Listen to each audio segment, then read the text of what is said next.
NCF 2005 के अनुसार कक्षा 3 से लेकर 5 तक के पर्यावरण अध्ययन को 6 थीमों में विभाजित किया गया है।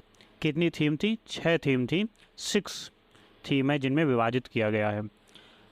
पहली है परिवार और मित्र, भोजन, पानी, आवास, यात्रा और वो चीज़ें जो हम बनाते हैं और करते हैं। ये हमारी 6 थीमें हैं। पहली कौन सी है? परिवार एवं मित्र, भोजन, पानी, आवास, यात्रा और क्या है? चीज़ें जो हम बनाते हैं और करते हैं। अब इनकी सब थीम पूछी जाती हैं। जैसे फैमिली के अंतर्गत, फैमिली में फैमिली एंड फ्रेंडशिप की जो हमने बात की थी पहले, उसमें क्या आता है? रिलेशनशिप आता है, वर्क आता है, प्ले कर आता है, एनिमल आते हैं और प्लांट्स आते हैं जो हमारा परिवार हैं। फूड में क्या है? टेस्टिंग है, डाइजेस्टिंग है, कुकिंग है, प्रिजर्विंग है, टेक्निक है, फार्मर एंड हंगर, किसान और क्या जो मतलब हंगर हैं खाने वाले वो के लोग, उनके बारे में आता है। फिर ये तो क्या था? ये हमारा सब मतलब थीम थी पर्यावरण, सॉरी हमारी किसकी थीम थी? ईवीएस की थीम थी। ठीक है, पर्यावरण अध्ययन को 6 थीमों में, मतलब पर्यावरण को हम इन चीज़ों में पढ़ते हैं। फिर बात है हाथी की। हाथी क्या करता है? हाथी के बारे में जो क्वेश्चन सीटेट में पूछे जाते हैं वो हमारे हैं, मतलब हाथी को पानी और कीचड़ में खेलना बहुत पसंद है। किसमें? पानी में और कीचड़ में खेलना पसंद है। क्यों? क्योंकि जब ये पानी और कीचड़ में खेलता है तो इसके शरीर को क्या मिलती है? ठंडक मिलती है और गर्मी से राहत मिलती है। हाथी के कान पंखे जैसे होते हैं और क्या करते हैं वो हाथी के कान, जब हाथी को गर्मी लगती है तो क्या करता है? अपने कानों को हिलाता है। गर्मी लगने पर हाथी अपने काम नहीं कान हिलाता, हाथी अपने कान हिलाता है और फिर उससे हवा कर लेता है और उसकी गर्मी शांत हो जाती है। और वो 3 महीने का जो हाथी होता है उसका वजन लगभग 200 किलोग्राम का होता है। एक बड़ा हाथी दिन में 100 ग्राम से ज़्यादा, एक बड़ा हाथी दिन में 100 किलोग्राम से ज़्यादा पत्तियों और झाड़ियाँ खा जाता है। हाथी बहुत कम आराम करता है और एक दिन में केवल 2 से 4 घंटे, सिर्फ 2 से 4 घंटे ही सोता है। हाथी जो है इंसानों की तरह परेशानी आने पर क्या करते हैं? एक दूसरे की मदद करते हैं। और क्या है? एक झुंड में 10 या 12 हथनी और बाकी बच्चे होते हैं। देखो हाथी नहीं होते हैं, हथनी होती हैं और उनके बच्चे होते हैं। झुंड का सबसे बुजुर्ग जो नेता होता है, जो झुंड की सबसे बुजुर्ग हथनी होती है, वो क्या होती है? उस झुंड की नेता होती है। वही झुंड का क्या करती है? नेतृत्व करती है। जब हाथी 10 से ऊपर बढ़ता है, मतलब 15 से 14 साल तक का हो जाता है हाथी, तब वो हाथी क्या करता है? अपने झुंड को छोड़कर चला जाता है और झुंड में नहीं रहता। तो हाथी के बारे में सिर्फ इतना ही था, इससे बाहर नहीं आता है। इसको पढ़ लेना, याद रहे कि हाथी के बारे में क्या क्या स्पेशलिटीज़ हैं, क्या क्या उसकी विशेषताएं हैं जो आती हैं, हमेशा तक चली आई हैं। फिर बात करते हैं 25 वर्ड्स की।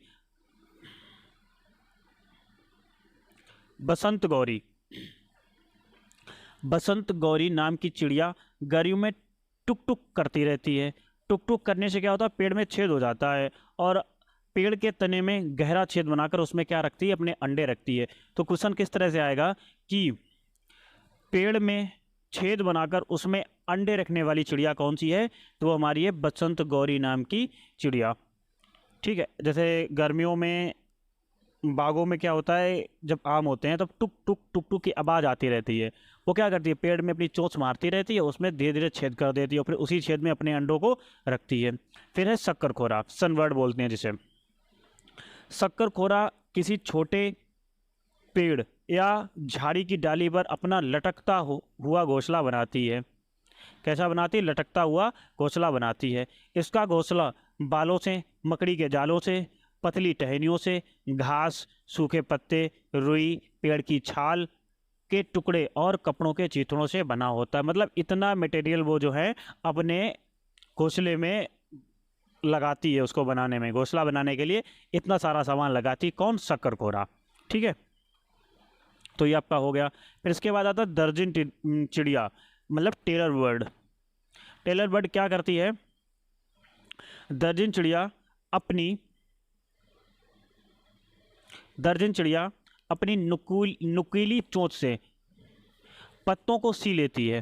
देखो दर्जिन नाम ही इसका इसलिए पड़ा टेलर बर्ड, क्योंकि ये क्या करते हैं, सीने का काम कर रही, अपनी पतली चोंच से पत्तों को सी लेती है और उनसे एक थैली सी बना लेती है, जिससे पत्ता क्या होता है, पत्ता जो है घोंसले की तरह बंद हो जाता है और उसमें क्या देती है, अपने अंडे देती है। मतलब पत्तों को घोंसलों के रूप में कन्वर्ट करके या पत्तों को सीकर अंडे देने वाली चिड़िया कौन है, टेलर बर्ड अर्थात दर्जन चिड़िया है।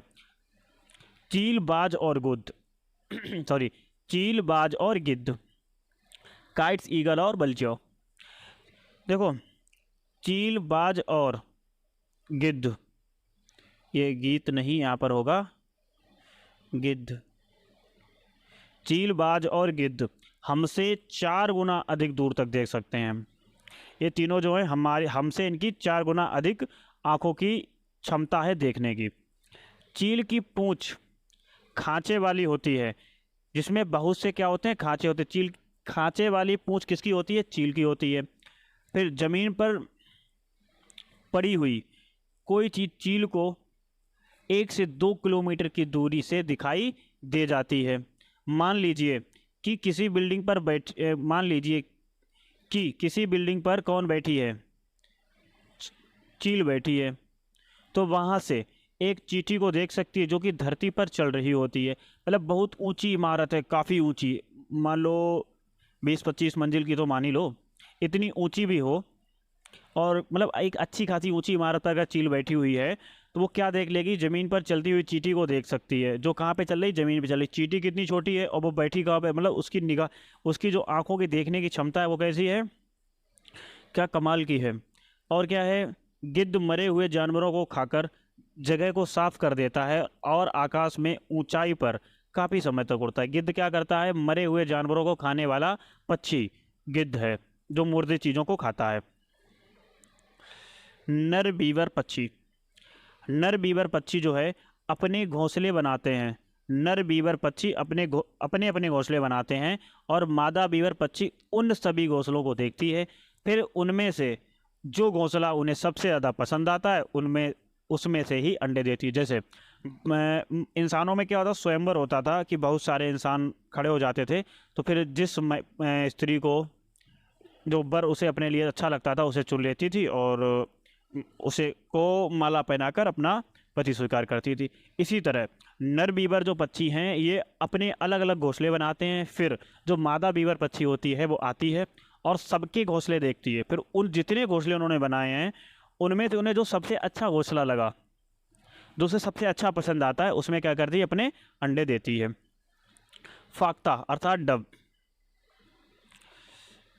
डब शैम्पू नहीं, डब क्या है, फाख्ता कैक्टस कांटों के बीच या मेहंदी की मेड़ में अपना घोंसला बनाते हैं।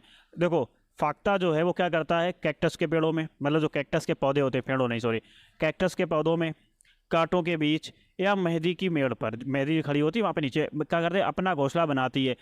ऐसी जगह, ऐसी जहाँ वह घोंसला दुश्मनों से बचने के लिए बनाती है। मतलब ऐसी जगह अगर वो घोंसला बनाती है, ऐसी जगह, ये जहाँ गलत है, यहाँ पर होना चाहिए जगह, ऐसी जगह जहाँ पर वह घोंसला बनाती है। क्यों बनाती है वहाँ पर, क्योंकि वह दुश्मनों से बचने के लिए वह घोंसला बनाती है। देखो, कांटों में जाने में समस्या, कैक्टस के पेड़ों में जाने में समस्या, ठीक है, और मेहंदी की जो मेड़ें होती ना, बिल्कुल उनमें जगह नहीं होती जाने के लिए ज़्यादा, मतलब वहाँ से वह अपने घोंसलों को सुरक्षित रखती है अपने दुश्मनों, मतलब जो उसके दुश्मन हैं उनके अंडों को नुकसान ना पहुँचाएं, इसलिए वह ऐसी जगह अपने अंडे देती है और ऐसी जगह पर अपने घोंसले बनाती है। अब भाई साहब उल्लू क्या करते हैं देखते हैं। उल्लू की एक खासियत है, वो क्या करता है, अपनी गर्दन पूरी 360 डिग्री पीछे घुमा लेता है। क्या कर लेता है, अपनी गर्दन पीछे तक घुमा सकता है। कौन, उल्लू 360 डिग्री पूरी घुमा सकता है। मैना क्या करती है, मैना झटके से अपनी गर्दन पीछे आगे पीछे कर सकती है और मैना गुलाबी रंग के बच्चे देती है। गुलाबी रंग के जो बच्चे देती है वो मैना है, और झटके से अपनी गर्दन जो पीछे करता है वो कौन है, मैना ही है। कलचिड़ी, कलचिड़ी क्या करती है, पत्थरों के बीच अपना घोंसला बनाकर रहती है, पत्थरों के बीच अपना घोंसला बनाकर रहती है और इनके घोंसले में पौधों की नाजुक टहनी, जड़ें, बाल, रुई, ऊन आदि सब बिछा रहता है। यह छोटे छोटे कीड़े मकोड़े खाती है और इनकी चोंच जो है अंदर से कैसी होती है, लाल होती है। अभी हमने ये कहा था जो पत्थरों के बीच अपना घोंसला बनाकर रहती है और इनके घोंसले में क्या क्या मिलता है हमें, नाजुक टहनी मिलती हैं, जड़ें मिलती हैं, बाल मिलते हैं, रुई मिलती है, ऊन मिलती है, सब कुछ बिछा हुआ होता है। अब भैया कौवा क्या करता है, देखते हैं। कौवा कौवा के घोंसले में लोहे के तार और लकड़ी की टहनियाँ जैसी चीज़ें भी होती हैं। कौवा क्या करता है ना, कौवा पेड़ की ऊंची डाल पर अपना घोंसला बनाता है। और क्या है, कोई कोयल अपना घोंसला नहीं बनाती। देखो घोंसला बनाने वाला कौन है, कौवा।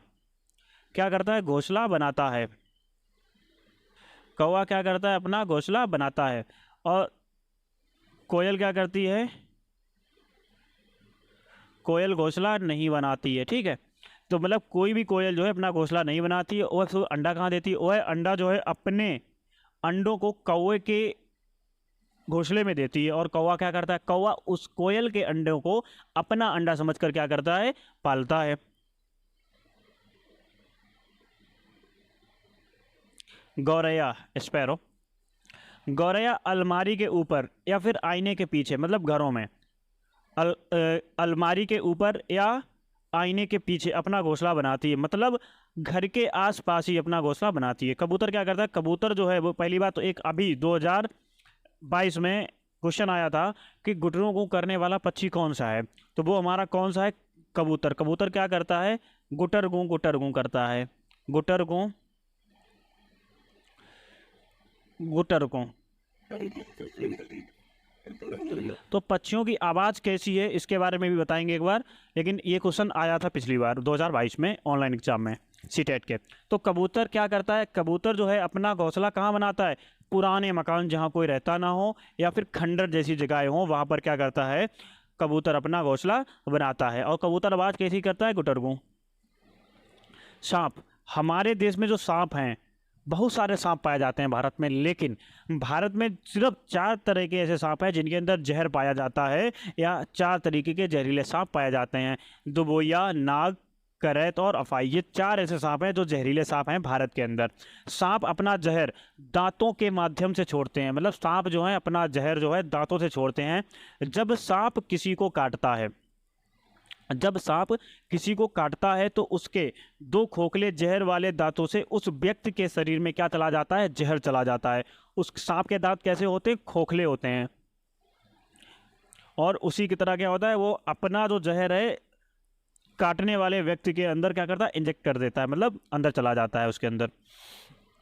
यदि यदि किसी व्यक्ति को सांप काट ले तो उसे उसी सांप के जहर से बनाई हुई दवाई, जिसे हम सीरम कहते हैं, दी जाती है, जिससे उसे बचाया जाता है।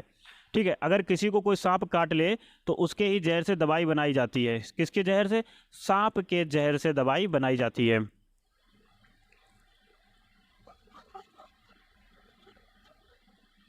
अब थोड़ा सांप के बारे में और जानेंगे। जब सांप के जहर से दवाई बनाई जाती है, यदि देखो सांप के दांत कैसे होते हैं, नुकीले होते हैं। अभी हमने बताया सांप के दांत खोखले होते हैं और नुकीले होते हैं, लेकिन फिर भी वो अपने शिकार को चबाकर नहीं खाता है, बल्कि उसे पूरा का पूरा निगल जाता है। और फिर क्या करता है भैया, आराम करता है कि अजगर करे ना चाकरी, है ना कहूँ मांगन जाए। तो अजगर या सांप कुछ भी मान लो, क्या करता है, पूरा का पूरा सीधा लील जाता है उसको, मतलब पूरा का पूरा अंदर ले जाता है, निगल जाता है। ये निकल नहीं है, क्या करता है, निगल जाता है, पूरा का पूरा निगल जाता है। और निगलने के बाद भैया वो क्या करता है आराम।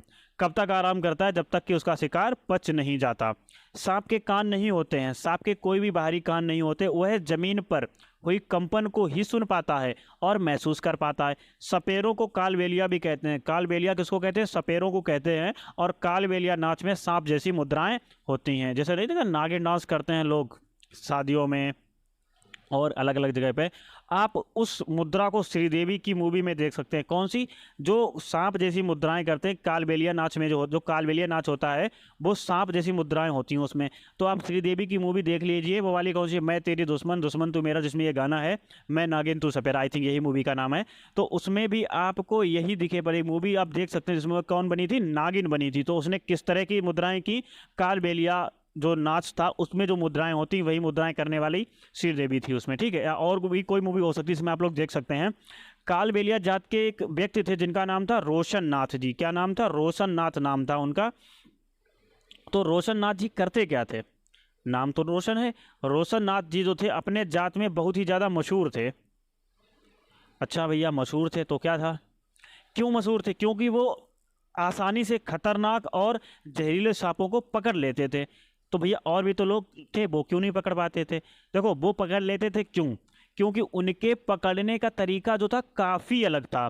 सबसे पहले वो क्या करते थे, अपनी धड़कनों को शांत करते थे। देखो, बिल्कुल बंद नहीं करते थे, शांत कर लेते थे, मतलब एक समान स्थिति में, जिससे वह सांप को पकड़ने जाते थे। जिससे जब वह सांप को पकड़ने जाते थे तब क्या देखते थे, तब वह उनकी ध्वनियों को महसूस कर पाता था। कौन? सांप जो था, उनके अंदर जो धड़कन की जो आवाज़ होती है, धक धक धक धक, मतलब जो हेड साउंड जो होता है उसको महसूस कर पाता था। जिससे उसे क्या प्रतीत होता था कि इस शख्स से मुझे कोई खतरा नहीं है, क्योंकि ये व्यक्ति कैसा है? शांत व्यक्ति है। तो शांत व्यक्ति ही तो संसार में मायने रखता है बहुत चीज़ों के लिए। जो व्यक्ति शांत है वो कुछ भी कर सकता है। तो पहले शांत बनिए। तो शांत है मतलब इससे मुझे कोई खतरा नहीं है, तो उन्हें आराम से पकड़ लेते थे। अब बात करते हैं बीन। बीन, तुम्बा और खजरी और ढोल, ये सभी सूखी लौकी के बने होते हैं। जो ये वाद्य यंत्र हैं किसके बने होते हैं? सूखी लौकी के बनाए जाते हैं। केवल ढोल के अलावा, बीन, तुम्बा, खजरी और ढोल ये सभी सूखी लौकी के बने होते हैं। लेकिन ढोल के अलावा बाकी तीनों बाजे सूखी लौकी से बनाए जाते हैं। लेकिन ढोल तो इसमें नहीं आता है। ढोल कहाँ बनता है सूखी लौकी से? चलो, ढोल में सूखी लौकी का इस्तेमाल होता होगा, लेकिन केवल ढोल के अलावा बाकी तीनों बाजे सूखी लौकी से बनाए जाते हैं। मतलब ये तो बनते ही सूखी लौकी से, लेकिन ढोल जो है किसी और से भी बनाया जा सकता है, ये कहना चाहते हैं। लेकिन ये जो तीन चीज़ें बची हैं, बीन, तुम्बी और खंजरी, ये सिर्फ सूखी लौकी से ही बनते हैं। ये सिर्फ केवल और केवल सूखी लौकी से ही बनते हैं। लेकिन ढोल, इनके अलावा, ढोल जो है सूखी लौकी के अलावा किसी और भी चीज़ों से बन सकता है। अब क्या है, सांप क्या है? किसान का मित्र। लेकिन कहा क्या गया कि केचुए के किसान का मित्र कहा जाता था। फिर सांप किसान मित्र कैसे हुआ? क्योंकि सांप क्या करता था, खेतों में फसलों को चूहों से बचाने में मदद करता था। केचुआ क्या करता है?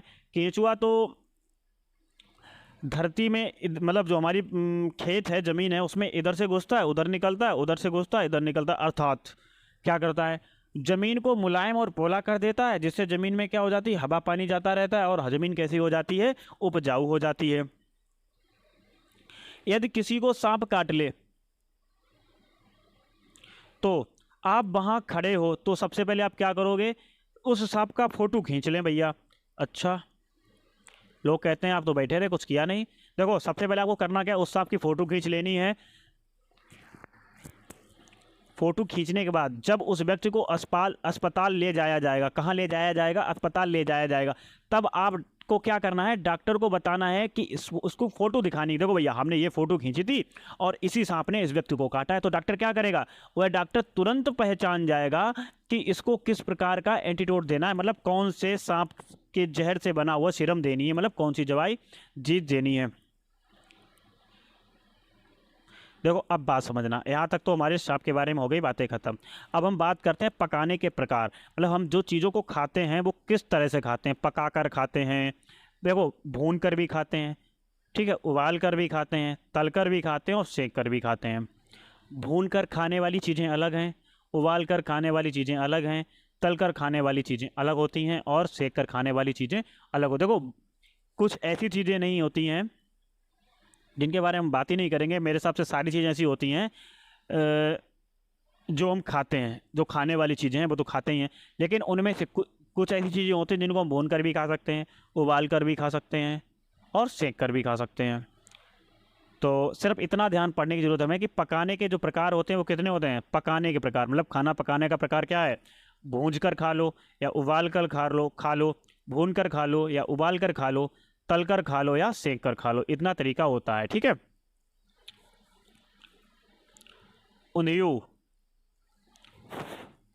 उंधियू क्या है? सर्दियों में खेत में ही ताज़ी सब्जियों को मसाले के साथ एक मटके में भरकर और उसको सील बंद कर देते हैं, मतलब उसके ऊपर कुछ लेप लगा देते हैं खाने वाला, सील बंद कर देते हैं। क्यों कर देते हैं? फिर क्या करते हैं उसके बाद? कोयले के अंगारों में मटके को उल्टा रखकर सब्जी को पकाया जाता है और इस पकी सब्जी को कहते हैं क्या? उंधियू कहते हैं। क्या कहते हैं? उंधियू कहते हैं। यह एक डिश है खाने वाली। गुजराती भाषा में ऊँधियों का मतलब उल्टा होता है, क्योंकि ये उल्टा मतलब जो मटका होता है उसको उल्टा रखकर पकाया जाता है। ऊँधियों के साथ मिट्टी के चूल्हे में पकी बाजरे की रोटियों को खाया जाता है। साथ में मक्खन, दही और छाछ भी ली जाती है। मतलब ये लोग एकदम मस्त होके खाते हैं। फिर अगली डिश है जो पूछी जाती है, लिंग हु फेन। ये जो हमारी डिश है ये किससे बनती है? सांप के मांस से बनाया जाने वाला ये डिश है। कौन सा? लिंग हु फेन। खाते होंगे पता नहीं कैसे, लिंग हु फेन बनाया जाता है। अब ये बनती कहाँ पर है भैया? ये चीन में नहीं बनती, ये कहाँ बनती है? हांगकांग में बनती है। मतलब हांगकांग के लोग जो हैं इसको खाते हैं। फिर इसके बाद करते हैं ब्रेल लिपि की बात करते हैं। ब्रेल लिपि, आखिरकार ब्रेल लिपि है क्या?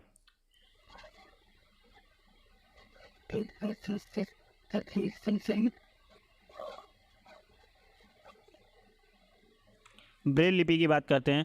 ब्रेल लिपि, लुइस ब्रेल कहाँ के रहने वाले थे? फ्रांस के रहने। पहले ब्रेल लिपि की जिसने शुरुआत की थी, ब्रेल लिपि की खोज करने वाला व्यक्ति कौन था? लुइस लुइस ब्रेल जो था, जिसने क्या की थी? इस लिपि की खोज की थी, लुइस ब्रेल। और लुइस ब्रेल फ्रांस के रहने वाले थे। 3 साल की उम्र में वह अपने पिता के साथ औजारों से खेल रहे थे। अपने पिता के औजारों से खेल, मतलब 3 साल के थे तो अपने पापा जो उनके काम करते थे उनके औजारों से खेल रहे थे। और खेलते हुए इनके साथ एक घटना घटी जिससे क्या हुई, इनकी आंखों की रोशनी ही चली गई। कुछ ऐसा हुआ होगा। लुइस ब्रेल जो थे वो कैसे थे? पढ़ाई में बहुत रुचि रखते थे, तो वह पढ़ने और लिखने के विभिन्न तरीके सोचने लगे। और जब सोचते सोचते उन्होंने क्या किया, एक तरीका निकाला जो बाद में लुइस स्क्रिप्ट के नाम से जाना जाता था। ठीक है।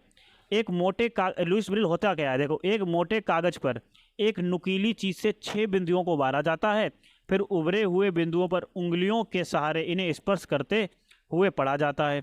यह ब्रेल लिपि कहलाती कौन थी? जो उन्होंने देखा कि एक मोटे से कागज पर नुकीली चीज़ों से 6 बिंदुओं को निकाल दिया, फिर उससे उन्होंने क्या किया, अक्षरों को उन्हीं उभरे हुए हिसाब से बनाया और उन पर हाथ रखकर पढ़ना बताया कि इनको इस तरह से हम लोग पढ़ते हैं, स्पर्श करके पढ़ते हैं। यह जो ब्रेल लिपि है यह क्या कहती है? यह कहलाती है, यह स्क्रिप्ट 6 बिंदुओं पर आधारित होती है, ब्रेल लिपि कहलाती है। और ये जो ब्रेल लिपि है अर्थात जो ये स्क्रिप्ट है, यह 6 बिंदुओं पर आधारित होती है। कितने बिंदुओं पर आधारित होती है? 6 बिंदुओं पर आधारित होती है।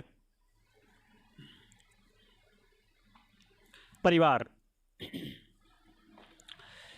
न्यूक्लियर फैमिली, एकल परिवार में माँ बाप और उनके बच्चे होते हैं। एकल फैमिली। न्यूक्लियर फैमिली क्या होती है? माँ बाप और उनके बच्चे होते हैं। जॉइंट फैमिली क्या होती है भैया? जबकि संयुक्त परिवार में पूरा परिवार होता है, जैसे कि दादा होते हैं, दादी होती हैं, चाचा होते हैं, बुआ, माँ, बाप और बच्चे होते हैं। नाना हो सकते हैं, नानी, मौसी, मौसा, मामा, मामी, माँ बाप और बच्चे होते हैं। मतलब जितने भी रिलेशन के लोग होते हैं सारे किस में होते हैं? जॉइंट फैमिली में होते हैं। अब आप लोग देखते होंगे घर में, अब आजकल तो चलन है कि बच्चे क्या रहते हैं, जो उनका परिवार है, हम दो और हमारे बच्चे बस। इसके बाद वो दादा दादी को नहीं जानते हैं, किसी से कोई मतलब नहीं रखना चाहते हैं, लेकिन आगे चल के उन्हें भी बुढ़ा होना है, उन्हें भी दादा दादी बनना है। तो देखो, जिनके नहीं है उनके आगे तो मजबूरी है, और जिनके हैं तो कृपया करके साथ रखिए, क्योंकि जो आनंद जॉइंट फैमिली में है वो कभी न्यूक्लियर फैमिली में नहीं हो सकता। ठीक है। तो हमें बच्चों को सिखाना है कि जॉइंट फैमिली क्या है और न्यूक्लियर फैमिली क्या है। चलो इससे भी आगे बढ़ते हैं, फिर चलते हैं केंचुए के ऊपर, जिसे हम कहते हैं अर्थ बॉम्ब्स। अब ये करता क्या है? अभी जैसा हमने बताया था, केंचुए जमीन में छेद बनाकर मिट्टी को मुलायम कर देते हैं, और जमीन को इन छेदों से क्या मिलती है? हवा और पानी मिल जाता है। ठीक। और जमीन क्या हो जाती है? उपजाऊ हो जाती है। केंचुए मृत पत्तियों और पौधों को खाता है। केंचुआ किसे खाता है? मृत पत्ती, मतलब मरी हुई पत्तियां, जो खेत में पौधे खड़े होते हैं, जो फसल खड़ी होती है, उनके कुछ पत्तियां मर जाती हैं, मतलब बेकार हो जाती हैं, उनको खा जाता है। और खाने के बाद जब वो मल करता है ना, तो उसके मल से क्या होती है? जमीन उपजाऊ बनती है। कैसी बनती है? उपजाऊ बनती है। केंचुओं को किसानों का मित्र भी कहा जाता है, क्योंकि वह किसान की मदद करते हैं और खेत को उपजाऊ बनाते हैं, जिससे किसान की आमदनी बढ़ जाती है। चलो एक चीज़ अब बात बताना चाहेंगे अभी यहाँ पर, जो केंचुए हैं, कभी आप एक केंचुआ पकड़ लेना और उस पर थोड़ा सा क्या करना, यूरिया डाल के देख लेना, तड़प तड़प के मर जाता है बेचारा। है ना। तो हम लोग खेतों में क्या कर रहे हैं आजकल, अपनी खेतों को बंजर करते जा रहे हैं कि यूरिया डाल रहे हैं हर फसल में, 2-2 बार 3-3 बार यूरिया। जब यूरिया पड़ेगी तो केंचुए कहाँ जाएंगे, और जब केंचुए नहीं रहे तो हम लोग क्या करते हैं, हमारे जो खेत हैं धीरे धीरे बेकार होते जा रहे हैं। तो कोशिश करिए कि जो यूरिया वाला जितनी भी फसल है इसको कम करिए। हाँ, जो खाने को मिलेगा वो स्वादिष्ट मिलेगा, है ना। यूरिया क्या करता है, केंचुए मार देता है, बहुत सारी चीज़ें मार देता है, उससे काफ़ी नुकसान है। तो आने वाले वक्त में यूरिया ख़त्म हो जाए, मैं तो यही कामना करता हूँ। चींटियों की बात करते हैं। चींटियाँ क्या करती हैं भैया, चींटियाँ मिलजुल कर रहने वाली हैं, मतलब मिलजुल कर रहती हैं, और चींटियों का अपना काम बटा होता है, ठीक है। कि क्या करेगा, रानी चींटी क्या करती है, अंडे देती है, और सिपाही चींटी क्या करती है, बिलों का ध्यान रखती है। मतलब जो चींटियों के बिल होते हैं उनका ध्यान रखती है कौन, सिपाही चींटी, ठीक है। काम करने वाली चींटियाँ क्या करती हैं, भोजन ढूंढ कर बिल तक लाती हैं। मतलब काम करने वाली चींटियाँ वो क्या करती हैं, भोजन ढूंढती हैं, और भोजन ढूंढ कर कहाँ तक लाती हैं, बिल तक लाती हैं। इस प्रकार सभी चींटियाँ अपना अपना काम करती हैं। बात को समझना। अंडे देने वाली चींटी रानी चींटी, ठीक है। और बिलों का ध्यान रखने वाली, जो मतलब जो बिल बने हैं उनका ध्यान रखने वाली चींटी सिपाही चींटी। भोजन ढूंढ कर लाने वाली चींटी वो होती हैं काम करने वाली चींटियाँ। अब चीज़ और देखना, चींटियाँ क्या करती हैं, चींटियाँ चलते समय जमीन पर कुछ गंध छोड़ती हैं, कुछ गंध छोड़ती हैं। चींटियाँ जब चलती हैं तो कुछ गंध छोड़ती हुई चली जाती हैं, जिसे सूंघ कर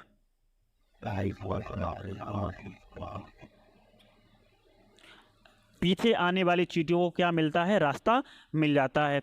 अगर वह चींटी कहीं दूर निकल जाती है तो अपनी गंध की वजह से वापस अपने स्थान तक लौटती है। अगर कोई चींटी अपनी जगह से मतलब चली गई काफ़ी दूर तो वापस कब आएगी, अपनी गंध की वजह से आएगी। किसकी वजह से, गंध की वजह से आएगी।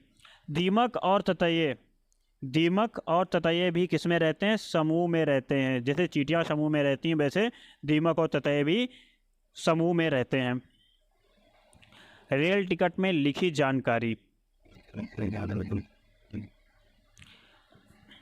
ट्रेन का नंबर लिखा होता है, ट्रेन का नाम लिखा होता है, सफ़र शुरू होने की तारीख तथा समय लिखा होता है, गंतव्य स्थान तक पहुंचने की तारीख तथा समय लिखा होता है कि आपको कहां तक जाना है, और ये ट्रेन आपको उस समय तक वहां पर पहुंचा देगी, लेकिन कभी भी पहुंचाती नहीं, लेट होती है।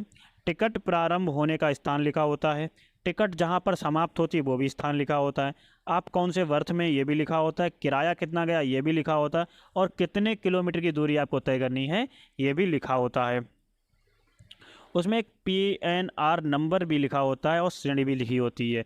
PNR नंबर ये भी लिखा होता है। बात करते हैं मच्छर की।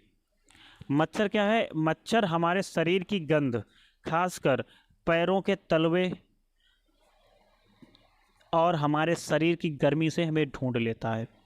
मच्छर क्या करता है, पानी में अंडे देता है। पानी में अंडे देने वाला कौन है, मच्छर है। और मच्छर से होने वाली बीमारियां देखना, डेंगू, मलेरिया, चिकनगुनिया बीमारी जो किससे होती है, मच्छरों के द्वारा फैलती है। रुके हुए पानी में या इकट्ठा हुए पानी में मलेरिया के मच्छर पैदा होते हैं। किसमें, जो पानी रुक जाता है या इकट्ठा होता है कहीं पर, उसमें क्या होते हैं, मलेरिया वाले मच्छर पैदा होते हैं। इसलिए मच्छरों के प्रजनन को रोकने के लिए हमें क्या करना चाहिए, पानी में मिट्टी का तेल या दूसरा कोई भी तेल डाल दें तो अच्छा रहता है। क्यों, क्योंकि इससे पानी का जो पृष्ठ तनाव है वो कम हो जाता है और ऑक्सीजन की आपूर्ति जो है वो रुक जाती है। जब ऑक्सीजन की आपूर्ति रुक जाती है तो मच्छर का लार्वा मर जाता है, और जब मच्छर का लार्वा मर जाता है तो मच्छर पैदा होने से पहले ही मर जाते हैं, क्योंकि उन लोगों को ऑक्सीजन ही नहीं मिलती, क्योंकि उसको ऑक्सीजन नहीं मिलती है। तो इससे क्या होता है, मच्छरों से होने वाली बीमारियों के खतरे कम हो जाते हैं। ठीक है, फिर है मच्छरों से बचने के उपाय। घर में DDT का छिड़काव किया जाना चाहिए। किसका, DDT की दवाई होती है उसका छिड़काव किया जाना चाहिए। आसपास पानी को जमा ना होने दें। पहले एक ऐड आता था, मतलब प्रचार आता था जब वो टीवी चलती थी, क्या नाम है, अंटीने वाली, दूरदर्शन था, तो उसमें क्या करता था, टायर में ये पानी जमा हो जाते तो लोग कहते थे कि अपने घर में पानी को जमा ना होने दें, तो जिससे मच्छरों से होने वाली बीमारियों से बचा जा सकता है। ठीक, पानी के बर्तन, टंकी और कूलर को साफ रखें। मच्छरदानी का तो प्रयोग करना ही करना है। ठीक। और जमे हुए पानी में मिट्टी का तेल डाल दें तो बहुत अच्छा रहेगा। पानी में मछलियाँ डालने पर मछलियाँ मच्छरों के अंडे को खा जाती हैं। जैसे आप कहोगे सर कि जो किसी ना किसी के मन में क्वेश्चन उठा होगा कि कहाँ कहाँ पर हम पानी डालें, क्या तालाबों में भी तेल डाला जा सकता है? नहीं, क्यों? क्योंकि तालाबों में क्या मछलियाँ होती हैं, अगर नहीं है तो डाल दी जाती। और जब मछलियाँ वहाँ पर होती हैं तो मछलियाँ क्या करती हैं, मच्छरों के अंडों को खा जाती हैं। मक्खी से क्या होता है, डायरिया, हैजा, टाइफाइड आदि बीमारियाँ किससे होने वाली हैं? मक्खी से होने वाली हैं, हैजा, टाइफाइड वगैरह, ठीक है, मक्खी से। मक्खियाँ गंदे नाले और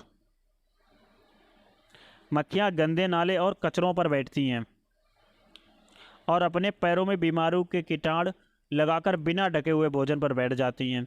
और उसको खाने वाले, मतलब उसको जो खाना खाते हैं हम लोग, वो क्या करते हैं, खाने के बाद हम पड़ जाते हैं बीमार, ठीक है।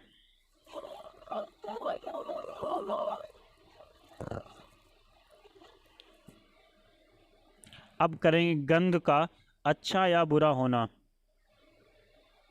सबके लिए अच्छा नहीं होता है। देखो, गंध का अच्छा या बुरा होना सभी के लिए एक जैसा नहीं होता। इस पर हमारी सोच का असर पड़ता है। इस पर हमारी सोच का असर पड़ता है। अक्सर हम गंध से तब ज़्यादा परेशान होते हैं जब हमारा मन उसको गंदा मानता है।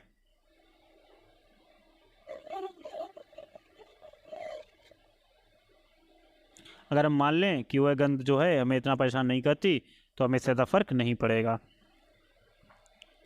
रेशम का कीड़ा। रेशम का कीड़ा अपनी मादा को उसकी गंध से कई किलोमीटर दूरी से पहचान लेता है। चूहा। चूहे के अंदर क्या होता है, एक ऐसा जानवर जिसकी देखने की क्षमता कम होती है लेकिन सुनने की जो क्षमता है, सूंघने की, उसकी जो सूंघने की क्षमता है, सूंघने और स्वाद लेने की क्षमता कैसी होती, अधिक होती, किसकी? चूहे की। इग्लू। इग्लू क्या है? इग्लू बर्फ के घर हैं। इग्लू क्या है? घर है किसका? बर्फ का घर है। किसका? बर्फ का घर। इग्लू जो है वो क्या है? बर्फ का घर है। और ये टुंड्रा प्रदेश में पाए जाते हैं। कहाँ पर? टुंड्रा प्रदेश में पाए जाते हैं। यह घर एस्किमो प्रजाति द्वारा बनाए जाते हैं। ये मतलब जो हमारे इग्लू घर हैं, ये किसके द्वारा बनाए जाते हैं? एस्किमो प्रजाति द्वारा बनाए जाते हैं। और इन घरों को ही हम इग्लू कहते हैं। क्या कहते हैं? इन घरों को हम इग्लू कहते हैं, ठीक है। अब बात करते हैं असम की। असम में क्या है? असम में घर जमीन से 10 या 12 फीट ऊपर होते हैं। मतलब जमीन से 10 या 12 फुट की ऊंचाई पर बनाए जाते हैं। क्यों? क्योंकि ऊंचाई में बनाने की वजह है भारी बारिश और आपदा।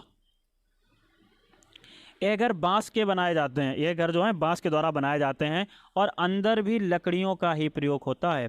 असम में बांस तथा रस्सी के पुल बनाए जाते हैं। यहाँ बारिश बहुत अधिक होती है, कभी कभी घुटनों तक पानी भर जाता है। असम में बांस को गरीबों का टिम्बर कहते हैं।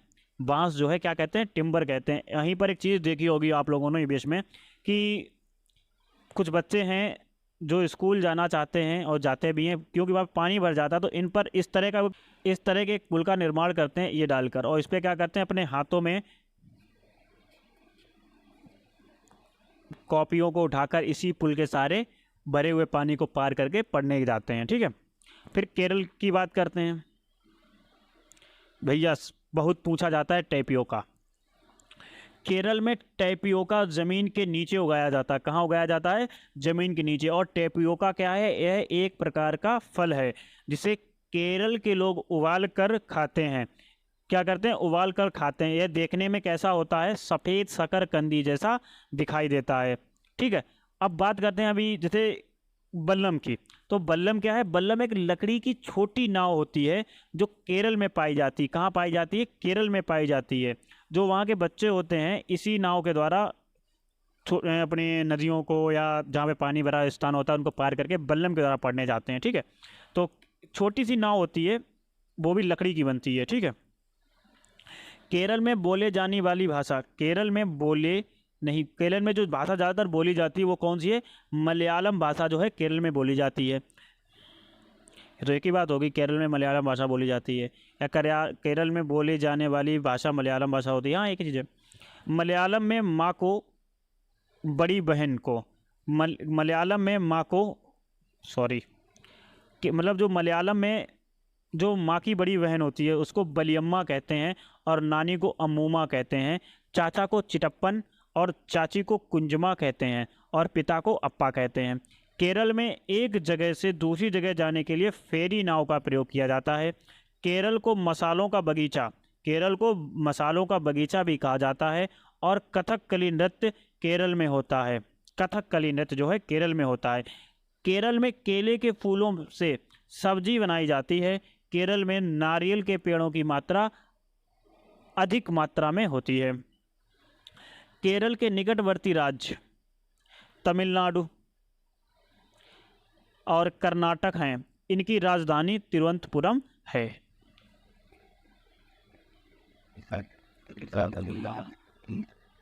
गुजरात से केरल तक की यात्रा के बीच महाराष्ट्र, कर्नाटक राज्य पड़ते हैं। अगर आपको गुजरात से केरल तक जाना है तो उनके बीच में आपको महाराष्ट्र और कर्नाटक राज्य पड़ते हैं। कोझिकोड केरल में है। कोझिकोड कहाँ पर है? केरल में है। और कोझिकोड का दूसरा सबसे बड़ा जिला क्या है? मल्लापुरम है। क्या है? मल्लापुरम। अब राजस्थान, राजस्थान में मिट्टी के घर पाए जाते हैं। घरों की दीवारों पर, जो घरों की दीवारें होती हैं वो कैसी होती हैं? बहुत मोटी होती हैं। इन्हें लीप पोत कर बहुत सुंदर बनाया जाता है और उनकी छत कटीली झाड़ियों से बनी होती है। राजस्थान में टैंक को टंका कहते हैं। ठीक है, जो टैंक होता है उसको टंका भी कहते हैं। और राजस्थान में अपने आंगन में ज़मीन में गड्ढा खोदकर टैंक का निर्माण करते हैं और अपनी छतों का ढाल बनाते हैं, जिससे कि बारिश का सारा पानी इन्हीं टैंकों में जाकर गिरता है और बारिश के बाद इस पानी को छानकर वह लोग उपयोग में लाते हैं। राजस्थान में बारिश जो है बहुत कम होती है। टेक लगाओ 16,000 मीटर ऊंचा है, जो राजस्थान के जालोर, पतन या झलवार में है।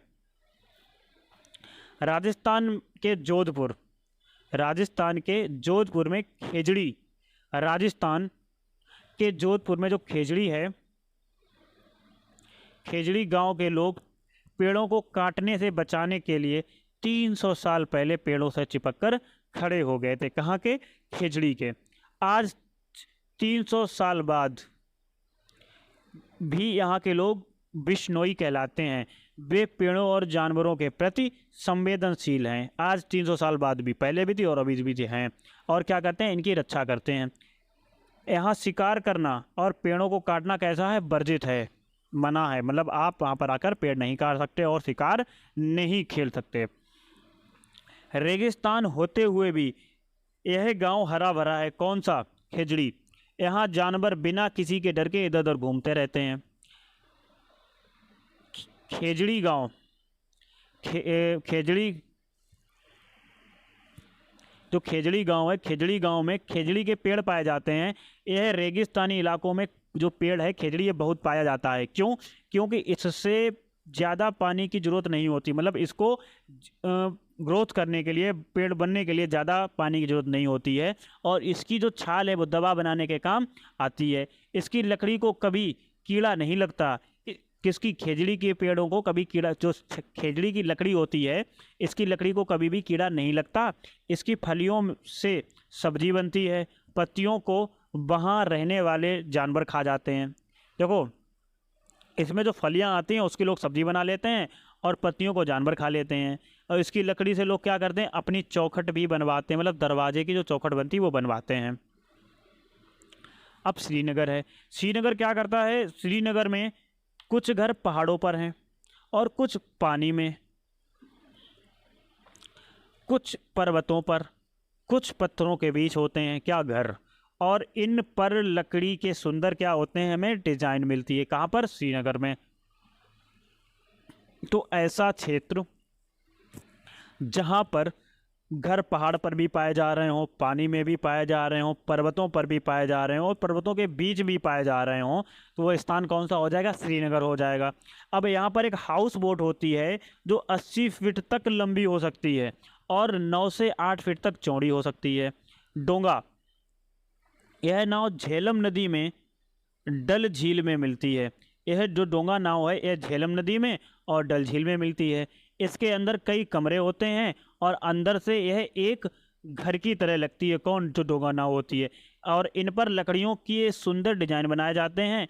जो इसके छतों पर डिजाइन होता है उसे खत्म बंद कहते हैं। मतलब खत्म बंद जो डिजाइन होता है वो किस पर होता है? डोंगा के, मतलब इनकी छतों पर होता है, नावों की। कश्मीर के गाँव में घर पत्थर से बने हैं और ढलान वाली छतें होती हैं। क्यों होती हैं? जो कश्मीर के गांव हैं उनके घर पत्थर से बने हैं और ढलान वाली छतें होती हैं।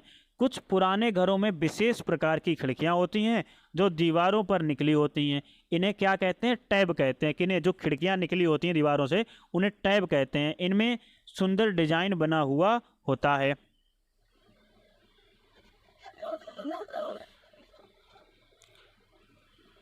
कुछ पुराने घर पत्थरों के बने हैं और कुछ ईंट और लकड़ी के भी हैं। दरवाजे और खिड़कियों में सुंदर मेहराब है।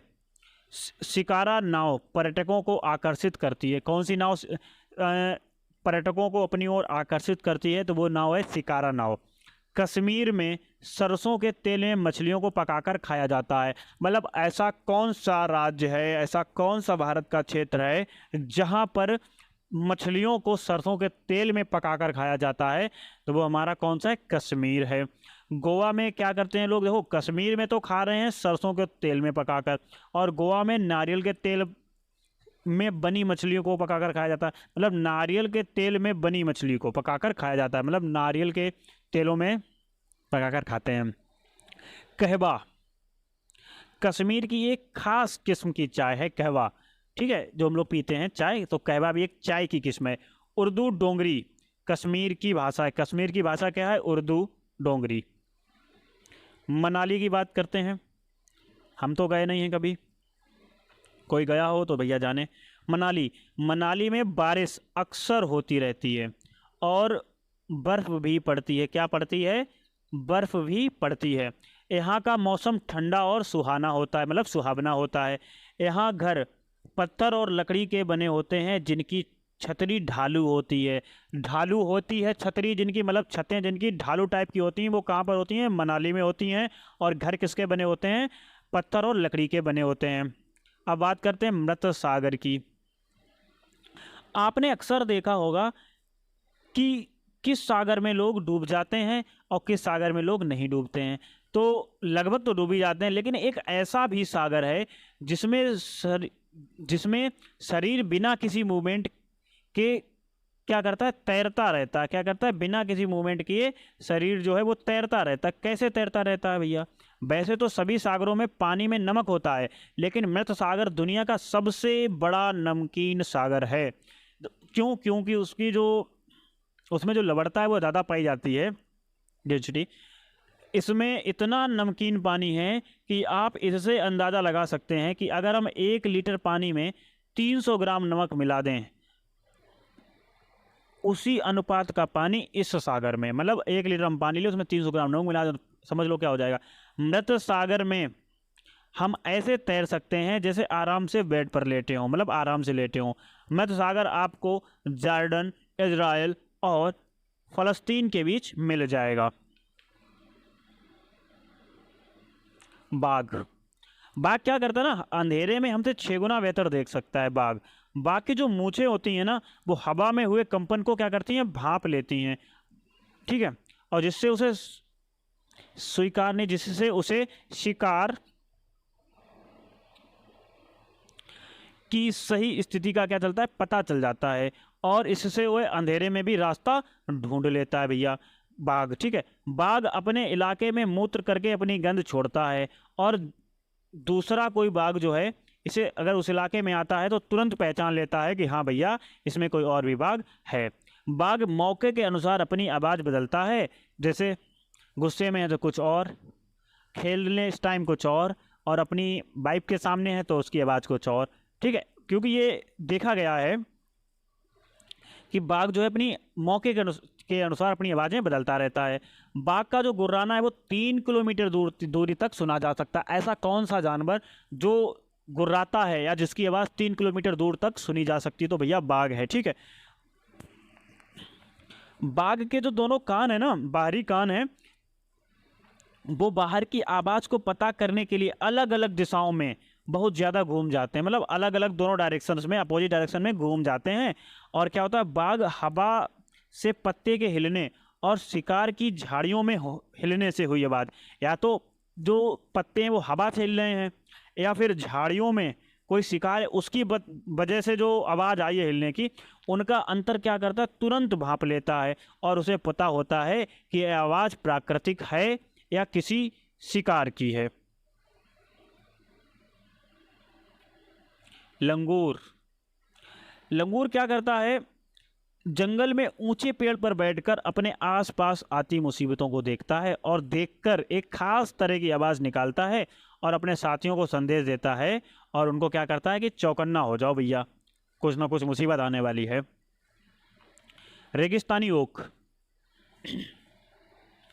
ऑस्ट्रेलिया में रेगिस्तानी ओक पेड़ पाया जाता है जिसकी ऊंचाई 11 से 12 फीट होती है और इसकी पत्तियां बहुत कम मात्रा में होती हैं, मतलब इसमें जो पत्तियां होती हैं बहुत कम मात्रा में होती हैं।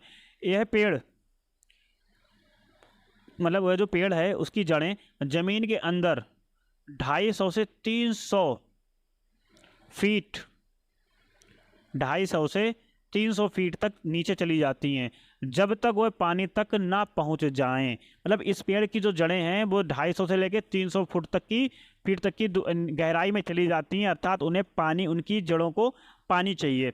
क्यों? क्योंकि क्या होता है, पानी पेड़ में तने में जमा रहता है, पहुंच जाए यह पानी जो है पेड़ के तने में जमा हो जाता है। जब कभी इस लायक पानी न होता कि लोग पी सके, मतलब जब कभी पानी की कमी हो जाए, जब इस इलाके में पानी की कमी होती है तो क्या होता है, लोग जो हैं वहाँ के इस तने के अंदर के एक पतला सा पाइप डालते हैं और पानी को निकाल लेते हैं और पी लेते हैं, अपना काम चलाते हैं। सब्जियाँ, अधिकतर सब्जियाँ पौधों के फूल होती हैं और कुछ सब्जियाँ पौधों का फल भी होती हैं। देखो, अधिकतर जो सब्जियां होती हैं पौधों का फूल होती हैं और कुछ सब्जियां जो हैं पौधों का फल भी होती हैं। जैसे गुड़, आंवला और हरी पत्तेदार सब्जियों में क्या मिलता है, हमें आयरन मिलता है। विदेश से आने वाली सब्जियां कौन सी हैं हमारे पास, हरी मिर्च, टमाटर, आलू साउथ अमेरिका से आया। हरी मिर्च, टमाटर, आलू कहाँ से आया, साउथ अमेरिका से आया। गोभी और मटर यूरोप से आई थी। काफ़ी जो बीज थे वो और भिंडी अफ्रीका से आई थी। सोयाबीन चीन से आई थी।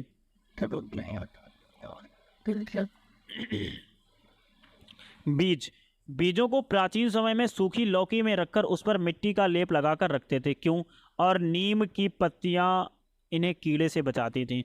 मतलब क्या किया, बीजों को लिया और सूखी लौकी ली, उसमें रख दिया और नीम की पत्ती डाल दी और मिट्टी का लेप लगा दिया। क्या होता था, इससे इन्हें कीड़े, मतलब जो नीम था वो इन्हें कीड़ों से बचाता था और बीज अगली बार जो फसल का सीज़न आएगा उसमें बोए जाएंगे, इसलिए इनका वर्क, मतलब इसलिए उनको रखा जाता था।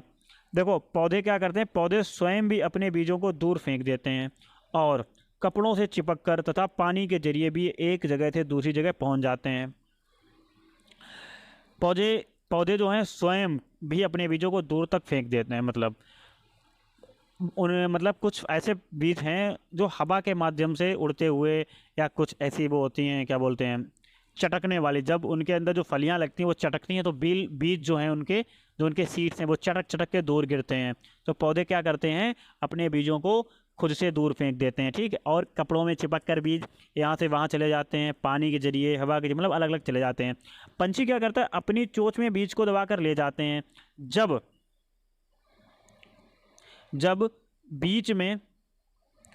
बीच में वह बीज कहीं गिर जाता है तब ही वहाँ पर पौधा उग जाता है। जैसे कोई पक्षी जा रहा है लेके बीज को, उसके मुंह से छूट गया, नीचे गिर गया, कुछ समय बाद वही बीज क्या बन जाता है, पौधा बन जाता है, पौधा बनकर उगता है।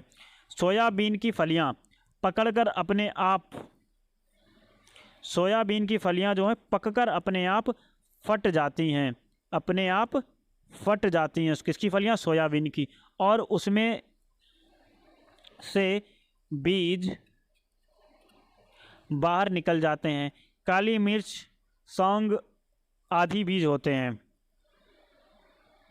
लौंग, काली मिर्च, लौंग आदि बीज होते हैं। नाशपाती, भिंडी, करेला, खीरा, टमाटर, चीकू आदि में बीज पाया जाता है। गोभी में गोबर मिलाने से मिट्टी है। मिट्टी में गोबर मिलाने से मिट्टी में कीड़ा नहीं लगता है। कपड़े में बंधा हुआ बीज पानी में भिगोए गए बीज की तुलना में जल्दी से अंकुरित हो जाते हैं, क्योंकि कपड़े में बीज सांस लेने में सक्षम होता है और पानी में नहीं। यदि बीज को कपड़े में बांध दिया जाए और उनमें से आधे अंकुरित हो जाएं और आधे नहीं, तो इसका कारण होता है क्या? बीज क्षतिग्रस्त हो सकते हैं, मतलब बीज से टूटे हों जो नहीं अंकुरित हुए, बीजों में कीड़े लग चुके थे जिनमें वो अंकुरित नहीं हुए। ठीक है। कुछ पौधे बिना बीज के उठते हैं, जैसे गुलाब, गन्ना, केला आदि। माइक्रोस्कोप से बीजों को बारीकी से देखने पर पता चल जाता है कि बीजों में छोटे छोटे क्या होते हैं?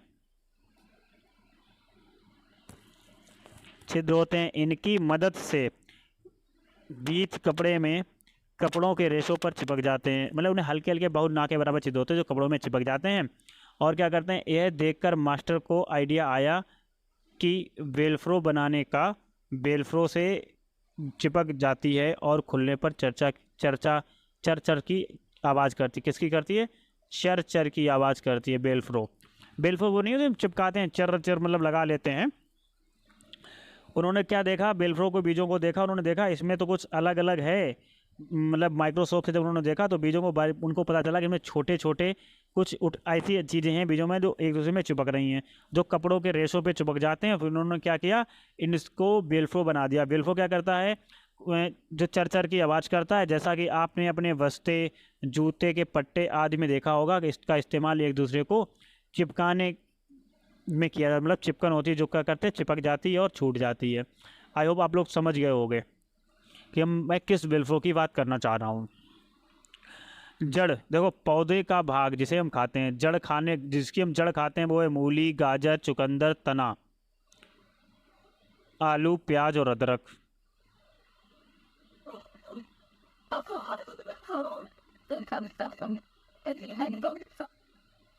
तना जो खाते हैं वो है आलू, प्याज और अदरक।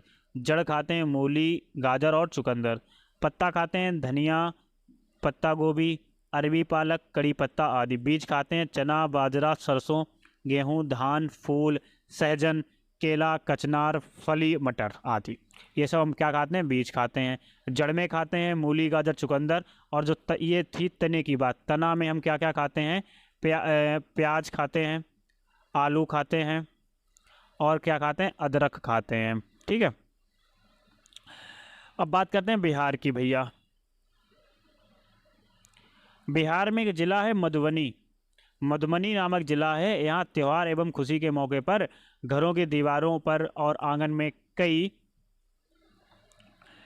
प्रकार के चित्र बनाए जाते हैं। यह चित्र पिसे हुए चावल के घोल में रंग मिलाकर बनाए जाते हैं। इन रंगों को बनाने के लिए नील, हल्दी, फूल, पेड़ों के रंग आदि का इस्तेमाल किया जाता है। चित्रों में जानवर, इंसान, फूल, पेड़, पंछी, मछलियाँ आदि होते हैं। देखो जीव जंतु साथ में बनाए जाते हैं इसी मधुबनी में। तो मधुबनी चित्रकला है वह बहुत पुरानी है और इसी चित्रकला जो है मधुबनी, इसी के नाम पर इस जिले का नाम क्या पड़ गया? मधुबनी नामक जिला पड़ा।